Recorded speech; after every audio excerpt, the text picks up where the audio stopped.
Assalaamu calaykum. Haddii la soo qaado ninka adduunka ugu sanka weyn oo loo aqalgeeyo naagta adduunka ugu sanka weyn, carruurtooda qaybtood waxa ay dhaxlayaan sankii weynaa. Haddaba haddii carruurtuna markay waaweynaadaan loo guriyo dad san waaweyn, waxay si dhalayaan dad sanku waaweyn yahay. Haddaba faraca reer san weyne haddii ay sidaas ku sii socdaan oo ay isguursadaan cid san weyn leh keliya, muddo yar kadib reer san weyne markii la arko qof ka mid ah ayaa durba la garanayaa in odaygii san weyne ah ay ka soo farcameen.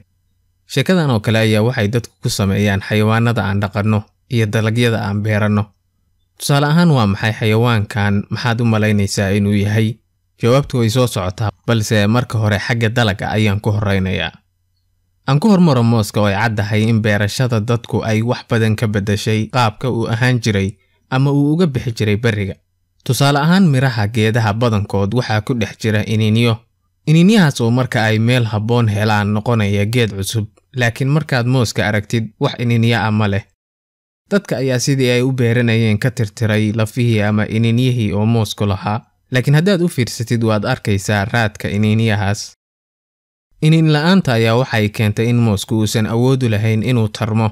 Haddaba haddii la rabo in la beero geed moos ah oo cusub, waa in laan ka mid ah geed moos ah la soo gooyaa oo dhulka lagu tallaalaa, markaas ayaa geed moos ah soo baxaya. Noocyada mooska ee bariga waxay leeyihiin iniinyo sida mooskan ka baxa kaymaha Koonfur Bari Asia. Mooskan ayaa waxaa gudihiisa ka buuxa iniinyo aad u fara badan, taasoo macnaheedu yahay si uu geedkaasi u tarmo inuusan u baahnayn in qof meesha ku beero. Haddaan soo gudbo geedka benigaalka ama baadinjaanka Ingiriiskana lagu dhaho eggplant, ayaa xataa isu ekayn geedkii uu ka soo farcamay oo bariga laga helo, maadaama uu aad uga weyn yahay, isku kalarna aysan ahayn. Haddaad fiirisid qaraha ama xabxabka, xataa sawir gacmeed 1500 la sameeyay, waxa uu ku cadaynayaa farqiga u dhaxeeya qaraha waagaas iyo kan hadda la isticmaalo. Sida mooska oo kalena waxaa jira qara aan iniinyo lahayn, iyadoo qaraha noocan ah aad looga cuno wadamo badan sida Mareykanka oo la yiri 80% wax ka badan waa qaro aan iniinyo lahayn. Markii laga hadlo galleyda ama arabikhida ayaa iyaduna sidaas oo kale ay beerashadeedu sidii ay ahaan jirtay wax ka bedeshay. Waxa ay ahaan jirtay mid aan miro badan lahayn oo aad uga yar galleyda hadda la isticmaalo. Laakiin waayadatan markii cilmiga biology-ga wax badan laga fahmay ayaa saynisyahanadu waxa ay geedaha iyo wax soo saarkooda ku bedelaan shaybaaradooda si ay u helaan awoodo dheeraad ah, sida inay awood u yeeshaan inay cudurrada qaarkood iska caabiyaan. Markaan u soo gudubno xayawaanada ayaa iyaguna wadda saas oo kale ah soo martay dhaqashadoodu. Tusaale ahaan xayawaankan aan hore idin weydiiyay waa nooc ka mid ah eyda. Eygan ayaa waxaa la dhahaa Bedlington Terrier oo loogu magac daray magaaladaas oo ku taalla UK. Eyda noocan ah ayaa waxay soo shaacbixeen qarnigii 18aad aakhirkiisii, iyagoo loo adeegsan jiray bilowgoodii inay dilaan ugaarta yaryar sida bakaylaha oo kale. Waxaa iyaguna jira noocyo aad u fara badan oo ey ah oo aad u kala duwan.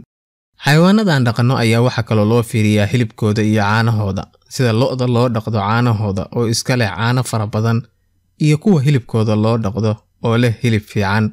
Waxaana iyaduna jirtay tijaabo uu sameeyay nin Ruush ahaa oo sanadii 1959 bilaabay inuu dawacada ka dhigo marabbi, oo waxa uu ogolaanayay in kuwa dadka aqbala uu tarmiyo carruurtoodana markaa fiiriyo.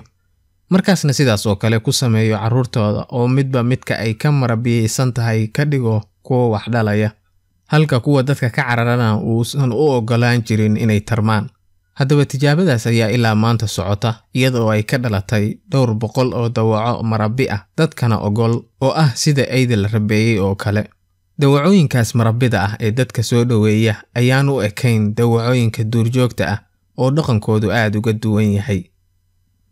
Intaas ayaan ugu jooga barnaamijkii maanta intii aan mar dambe kulmi doono. Nabadgelyo. Assalaamu calaykum waraxmatullaah.